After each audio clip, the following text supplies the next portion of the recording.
acidité et qui va laisser s'exprimer les autres origines. Donc c'est pour ça que c'est bien comme base, parce que ça donne de la douceur et un peu de longueur en bouche.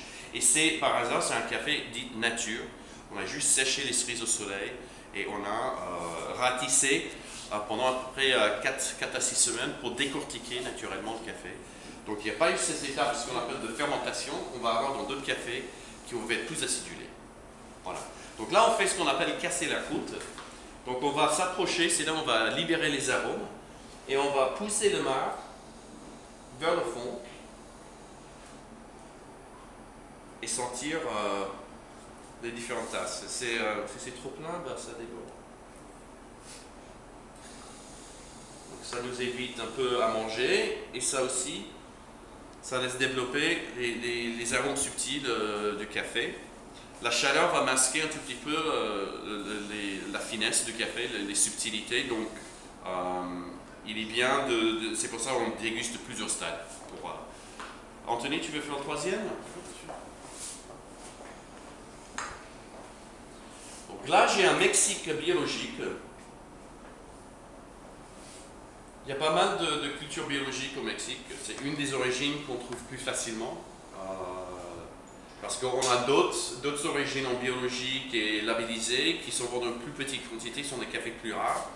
Mais le Mexique, il se vend très très bien, donc on se doit d'avoir un café qui a un volume suffisant pour pouvoir fournir toujours le même produit, ça c'est important. Et donc ce Mexique-là, il est cultivé dans la région de Chiapas, ça s'appelle. Là où on a une belle exposition ensoleillée. Donc ce sont des cafés qui vont être séchés au soleil et non pas par les fours horizontaux qui peuvent dénaturer l'arôme du café. Donc ça, on a toujours une qualité, c'est un café assez fin avec une petite acidité qui marche très bien en filtration. En expresso, il est mieux dans un assemblage que de pure origine. Il n'aura pas assez de caractère.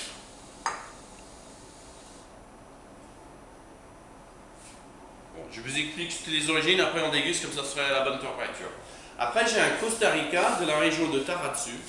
Donc ça, comme le Mexique bio, c'est un café où on a fait un traitement par voie humide, c'est-à-dire on va dépulper d'abord les cerises de café, il va rester la pâche et la pellicule argentée autour de la fève, et on va les tremper dans l'eau, dans les bacs d'eau pendant à peu près 24 à 36 heures selon la région et la température environnante, pour dissoudre biologiquement, c'est une réaction enzymatique qui va dissoudre cette pellicule argentée et rendre le café beaucoup plus propre par rapport à un café nature qui a un aspect un peu plus terne.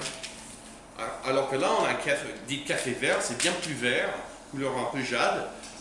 Et là, cette étape de fermentation va développer l'acidité du café, le côté fruité. Donc, quand on parle de traitement par lavage, on parle toujours des cafés qui sont plus fins, plus fruités, et notamment les cafés d'altitude, les cafés d'Amérique centrale, tout ça, sont principalement ce qu'on appelle les cafés lavés et les arabica. Donc, on peut aussi laver les robusta pour les adoucir, mais là c'est tout à fait un autre but, cette fermentation. Donc le Costa Rica, c'est un café qui a des notes de fruits rouges, qui a un bon corps et qui pousse sur les plateaux volcaniques du Costa Rica dans un microclimat qui est assez idéal pour la culture du café.